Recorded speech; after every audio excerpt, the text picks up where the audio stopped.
د نړۍ له لارو بره د عجیبه ویډیوګانونه جوړ شوي د BBC هلته دلته ته ښه راغلاست.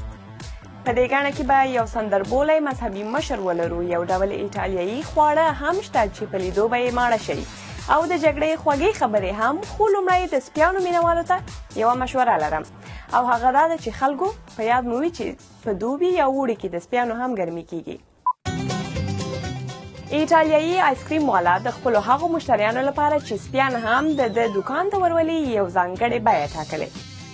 دی وایي آیسکریم یې خورا ښه مزه لري او د سپیانو لپاره هم کوم تاوان نه کوي. له څه وخته چې دې څخه ایټالیایي دا چاره پیل کړې، مشتریان یې که انسانان دي او که سپي ډېر شوي.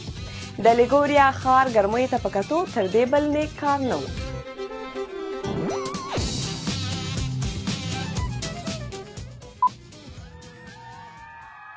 په برطانیه کې سږکال د اولمپیک د مشعل مزل ډیری خلک سره نږدې کړي دي. دا نږدېوالی د ساحلي کلي مارس کې خلکو هم ولیده. یو سړي چې په دغه کلي کې د اولمپیک مشعل لیږدوه، د کلي منځ ته په رسېدو په یوه پښه شو او خپل ملګري ته یې د واده وړاندیز وکړ.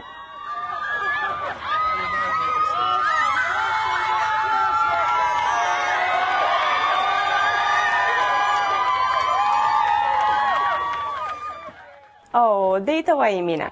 خیر، د دریم نمبر ویډیو به دا هر څه درنه هیر کړي. یو مذهبي مشر ژمنه کړې وه چې ټول ژوند به په بشپړه بېوزلۍ، اطاعت او سخاوت تیر کړي، خو نه پوهېده چې کله کله قسمت له انسانانو سره بله لوبه کوي.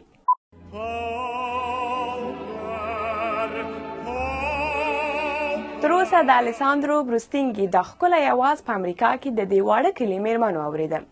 په سان فرانسیسکو کې دې مذهبي مشر هیڅکله ځان د اوپرا ښاغلی نه باله. کله چې الیساندرو لندن ته راوستل شو چې د بیټل په سټډیو کې خپله پارچه اجرا کړي، هغه ومنله چې تر دې دمخه هیڅکله الوتکې ته نه و ختلی.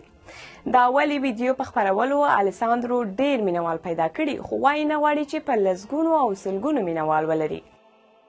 الیساندرو ځان شرمناک ګڼي، ښایي د خپل اواز په اړه یې له چا نه وي پوښتلي.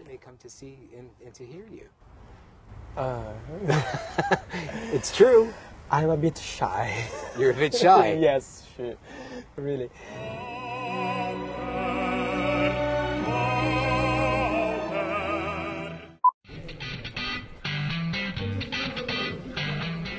د پولنډي اشپزانو د اروپایي اتلولۍ په لوبو کې خپل کوربتوب په دې ډول وښوده. دا خورا غټ لوښی چې ګورئ، په دې کې ایټالیایي خواړه لزانیا پرته دي. دا خواړه له مکروني او پنیرو جوړیږي. کوربنو دا خواړه پولنډ ته د راغلیو فوټبال ډلو په ویاړ پاخه کړل چې ویل کېږي پخېدو یې 10 ساعته وغوښتل او 10,000 کسانو ته وویشل شوه. دا معلومه نه ده چې لوبغاړو به یې څکه کړې وي که نه، خو ځایي خلک له خوشحالۍ په کالو کې نه ځایېدل. او چې دا ګڼه تمامه کړو، د امریکایي پوځ کلیزه په کیکونو ولمانځل شوه. د امریکا پوځ خپله 230مه کلیزه لمانځي. یو کیک پخوونکي د دې لمانځلو لپاره د کیک جوړولو وړاندیز وکړ. د امریکا د دفاع وزارت د باندې 15,000 وړو کیکونو ځای ډک کړی و. 2 څلي جوړ شول چې د امریکا د پوځ د لویو صادروونکو توکو ښکارندویي یې کوله.